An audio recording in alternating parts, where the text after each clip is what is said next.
زمین سیارہ ہے، ایسے 14 سیارے دریافت ہوئے ہیں، اور اس کے علاوہ جو ثوابت ہیں وہ نجوم ہیں، تارے ہیں، تارے اور ستارے اور سیارے. تو یہاں نجوم کا ذکر ہے. نجوم کے سلسلے میں کوئی حدیث نہیں ہے، تو قرآن کریم میں سے مطلع جمع کر رہا ہے. زمین سیارہ ہے، چاند سیارہ ہے، زہرہ سیارہ ہے، زحل سیارہ ہے، یہ زمینیں ہیں. اور یہ جو تارے ہیں یہ سورج ایک لاوا ہے، آگ کا لاوا ہے. جیسے انگیٹھی میں کوئلے جلاتے ہیں تو گاہ بگاہ اس میں سے شرارے اڑتے ہیں، یہ شرارے اڑ کر کے یہ تارے بنائے. یہ کس مقصد سے یہ تارے بنائے گئے ہیں؟ دیکھو، آدم علیہ السلام اور دادی حوا سب سے پہلے پیدا کیے گئے مٹی سے، پھر نسل چلی. اب دوبارہ انسان مٹی سے نہیں پیدا ہوتا، بس پہلے 2 فرد مٹی سے پیدا ہوئے. اسی طرح سے یہ کائنات بننے سے بہت پہلے سورج میں سے شرارے اڑے، اور یہ بڑے بڑے تارے، بے شمار تارے.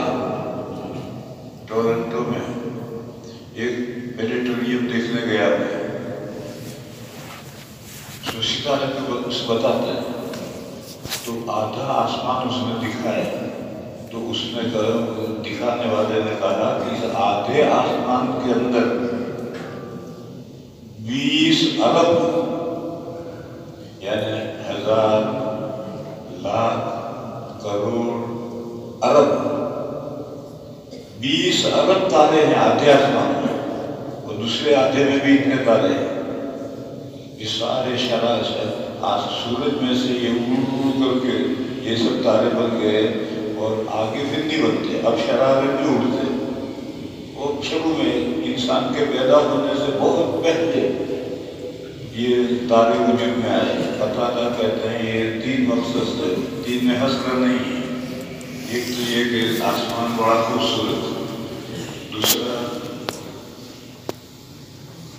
شیاطین آسمان کے قریب جاتے ہیں، یہ آسمان کے قریب جانے لگے. آدم علیہ السلام، دادا، دادی اور شیطان خبیث، یہ تینوں کا حضور مجھے گیٹ آؤٹ. قرآن کریم میں جمع کا لفظ ہے اِذْبِتُوا جَمِيعًا. مفسرین کہتے ہیں کہ دادا دادی اور ان کی اولاد، ابھی اولاد وجود میں آئی ہے، ابھی سے کہاں سے اوپر ہو گئی. اگر وہ یہ دادا دادی اور یہ ابلیس، یہ تینوں نیچے اتارے گئے اور باقی قائم ہو کے آپ اوپر نہیں جا سکتے. اس سے پہلے جنت تک دادا دادی کو وہاں بسایا تھا، اور شیطان نے بھی وہاں جا کر کے دادا دادی کو لگایا تھا. اب بارڈر قائم ہو گیا. انسان تو 40-50 فٹ اونچائی پر جاتا ہے، وہ بھی ہوائی جہاز کے ذریعے جاتا ہے، اور شیطان آسمان کے قریب تک پہنچتے ہیں. پھر جب قرآن کریم کا نزول شروع ہوا تو ان کو میزائل داغے جانے لگے ان پر. تو دوسرا مقصد ان کا یہ ہے. تیسرا مقصد یہ ہے کہ اندھیری رات میں تاروں کے ذریعے سے نشانات متعین کیے جاتے ہیں.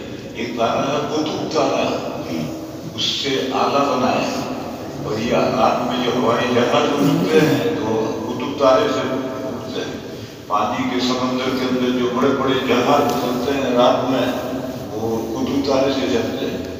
میں پہلی مرتبہ میں گیا تھا تو میں پائلٹ کے کمرے رات میں گیا.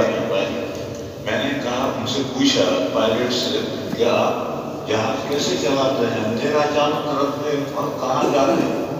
اس نے کہا ہم باہر نہیں دیکھتے، ہمارے پاس یہ بہت بڑا سا قطب تارا تھا. کہا ہم تو اس کو دیکھتے ہیں، اگر یہ 1 انچ ہٹے گا تو ہمارا جہاز 1 میل ہٹ جائے. ہم تو اس کو دیکھ کر کے کنٹرول کرتے ہیں. تو آج جو یہ ہوائی جہاز ہے وہ بھی قطب تارے سے چلتے ہیں اور پانی کے جہاز نہیں. اور لوگ جو رات میں سفر کرتے ہیں تو سفر کے جہت متعین کرتے ہیں. یہ سمجھنے کی بات یہ ہے کہ یہ حسرت ہے، یہ تعالی اللہ جانے کیا کیا ہوائی انسان کے وابستہ ہے. اللہ تعالیٰ نے ہمیں 3 فائدے بتائے، 3 میں حسرت نہیں سمجھنا چاہیے. علم نجوم، جوتشی جو ستاروں کی چالوں کو جانتے ہیں، ان کو کر کے حساب لگاتے ہیں اور فیوچر کا اندازہ لگاتے ہیں.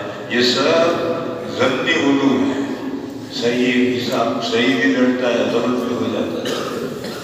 ایسے ہی سمجھو جیسے ایک ہفتہ پہلے آبزرویٹری اعلان کرتی ہے کہ جمعرات، جمعہ اور سنیچر کو بارش ہوگی. کبھی نہیں ہوتی.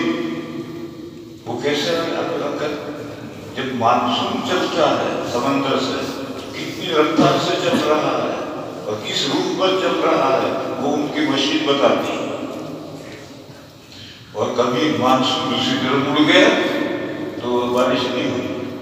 تو ایسے ہی ستاروں کے ذریعے سے جو ذائقہ بناتے ہیں وہ ذائقہ تو ہمیشہ ضروری نہیں کہ صحیح ہو، یہ غلط بھی ہو جاتا ہے. لہذا اس فن کے اندر نہیں لگنا چاہیے. یہ غیر یقینی فن ہے، ہمیں کیوں تب ہوا. فمن مقصد کے علاوہ جو چوتھا مقصد ہے اس مقصد کو اس کے پیچھے مت پڑھو.